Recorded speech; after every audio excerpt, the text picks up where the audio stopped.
Bonjour tout le monde, Louis Gagnon du magazine On Chasse pour 100% chasse et pêche.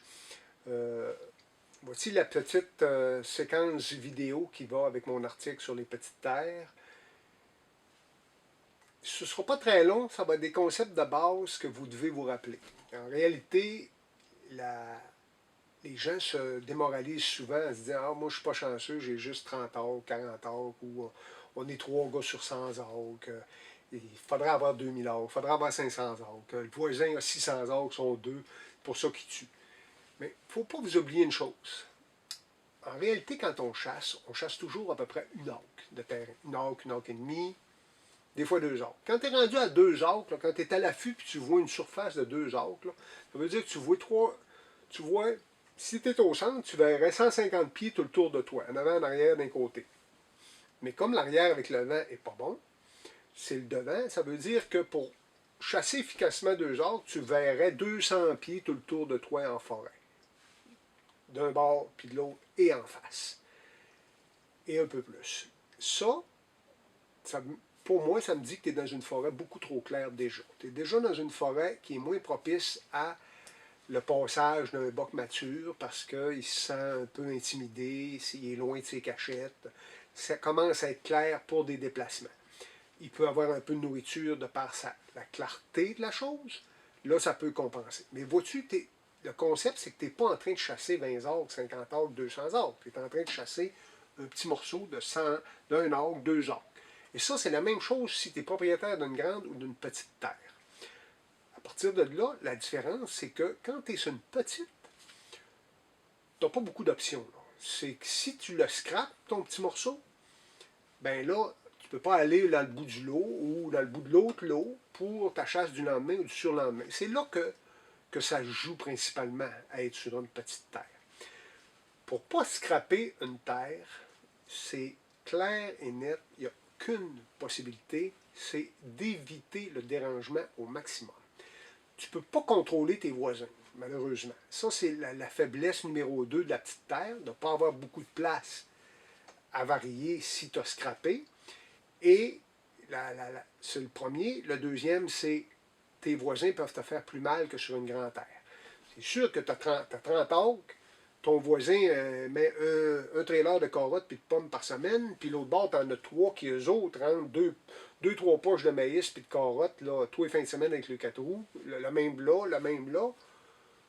Tu commences à avoir du monde qui apporte tout le tour et ça devient oppressant et dérangeant pour le chevreuil. Mais ça, c'est pas mal l'image d'un peu partout au Québec. Ce qu'il faut que tu saches, c'est qu'il y a des très bons petits terrains et il y a beaucoup de petits terrains pas bons. Tandis que sur une grande terre, il y a 200-300 acres, il y a des très très bons secteurs et il y a une majorité de la terre qui est normalement pas très bonne. Fait que dans les deux cas, il faut que tu trouves le bon terrain. Dans le 300 acres, il faut que tu trouves le 10, 15, 20 acres qui est écœurant. Et dans le 30 acres, si c'est juste ça, il faut que tu trouves le bon 30 acres à travers toutes les terres des autres. Bon, fait que c'est pas mal les mêmes concepts. Fait que dans un cas, tu as une bande de protection puis tu as des possibilités de changement. Dans l'autre cas, tu es pogné avec ce que tu as. Dans l'autre cas, tu as fait ta job, tu as trouvé quelque chose de bon, tu as ce que tu penses qui pourrait être payant. Rappelez-vous une chose, moins tu déranges, plus le chevreuil pense que ça, là, c'est tranquille. Même quand la guerre est prise, puis qu'il y a de la pomme, puis qu'on entend un bessic, puis ça commence, ça, c'est tranquille. C'est comme ça que le chevreuil, il faut qu'il voie ça. Et pour ça, ça veut dire que toi, pardon, que toi, les concepts de préparation de chasse, d'aménagement, oui, mais de l'aménagement forestier, ça, j'en parlerai pas pour cet article-là, une autre fois, mais de l'aménagement, genre Saline, Virsan, Napa, c'est pas pour toi. Toi, dans le mieux, ça peut être, mets un Napa, mets une Saline au printemps, mets pas une fortune là-dedans. Un beau gros bloc, Cell Warwick, Canadian Tower, odeur de pommes, va faire la job. En masse, ça va avoir coûté 20$, Big Max. Si t'es chanceux, puis il y a du Trophy Rock alentour, qui ont changé de nom maintenant, je pense, ben, c'est la même compagnie, là, ou c'est une compagnie compétitive, mais qui va prendre son sel à la même place. le Jurassic Park Salt, ça, ou encore du sel himalayen de Boc Expert. C'est tout du très bon stock à bas prix. Va pas plus loin que ça. Paf, trouve ta place, mets ça là. Remets peu les pieds sur cette terre-là de l'été jusqu'à la chasse. C'est le mieux que tu peux faire. Sinon, si tu mets des Kodak, Kodak de jour seulement, un voyage aux 2 mois pour aller déplacer tes Kodak et surtout pas sur ta saline, mais sur des passes potentielles alentour. That's it, that's all. Et si tu es très vaillant, puis que tu veux vraiment pas déranger, à la limite, là, tu peux t'amener des petites sections de grimpeux, là, des petites échelles que tu mets avec un bender alentour d'un arbre. Là. Une section de même, là, ça coûte à peu près, moi j'en ai 5 ou 6. Là. C'est à peu près 80$ une section, mais c'est indestructible, ça pèse rien, c'est en aluminium. Je peux monter à 30 pieds dans les airs dans l'espace de 5 minutes, là, puis je vais pas travailler fort. Là. Mais pour monter à 7-8 pieds, là, 2 sections paf paf, là, puis tu mets ton Kodak, puis si c'est une trail ou un bord de bûcher, tu peux te mettre en angle.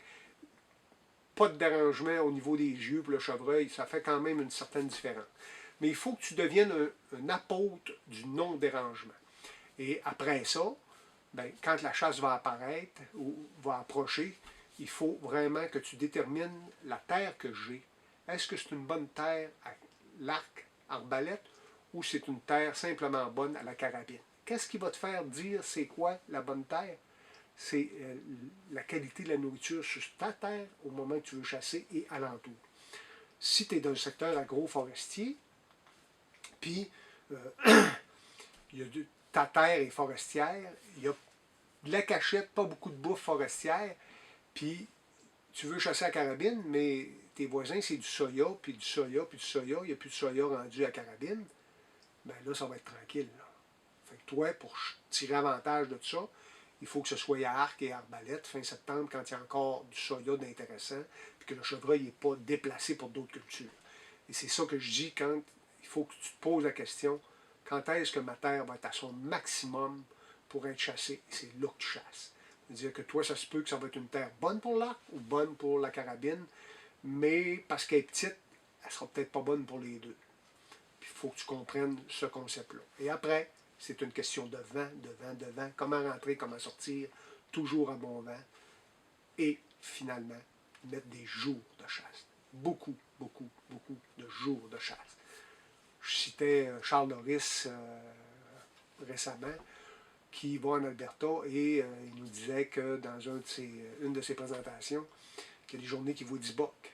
Et là, il disait, oui, mais il y a des journées qu'il ne voit pas un chevreuil. Et l'an passé, il y a un très beau chevreuil en 8 minutes, sur une immense terre, des couronnes à perte de vue, un beau boc en 8 minutes, et après, avec son caméraman qui est devenu chasseur, en 7 jours, ils ont connu 3 journées avec 0 chevreuil, pendant toute la journée, du matin jusqu'au soir. À moins 5, moins 10, moins 20, c'est ça la chasse au chevreuil. Fait que quand tu as une petite terre, il faut aussi que tu sois capable de vivre ça pour que ça puisse payer un jour.